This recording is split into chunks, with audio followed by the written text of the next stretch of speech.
Fahrermarkt gehen. Was hat sich denn da so getan? Oscar Piastri bei Ferrari, der Weltmeister. Von McLaren aus ging es zu Ferrari. Charles Leclerc bei Red Bull neben Max Verstappen. Okay, okay, warum auch nicht? Sainz ist gleich geblieben, Tsunoda ist gleich geblieben, Vesti ist gleich geblieben, Albon, Stroll, Perez? War Perez von bei Haas? Ich weiß gar nicht mehr. Gasly? Oh, okay, okay. Felipe Drugovich einfach. Bei Mercedes.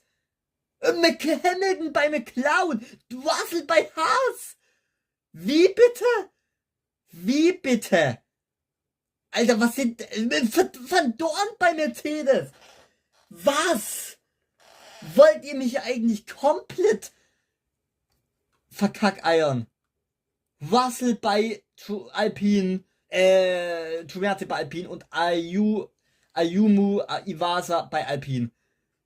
Alter, warum gibt's das nicht in den F1-Spielen, den richtigen? Warum?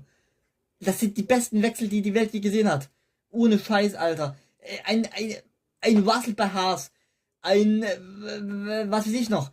Keine Ahnung, ein Pierce bei Ferrari. Ein Leclerc bei Red Bull. Junge, Junge, Junge. Ein Drugovic bei Mercedes, ein Van Dorn bei Mercedes, was völliger Schwachsinn ist, aber so geil.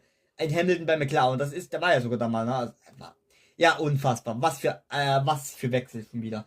Unfassbar. Es gab noch keine langweiligen Wechsel bisher und das in der Saison 4. Crazy.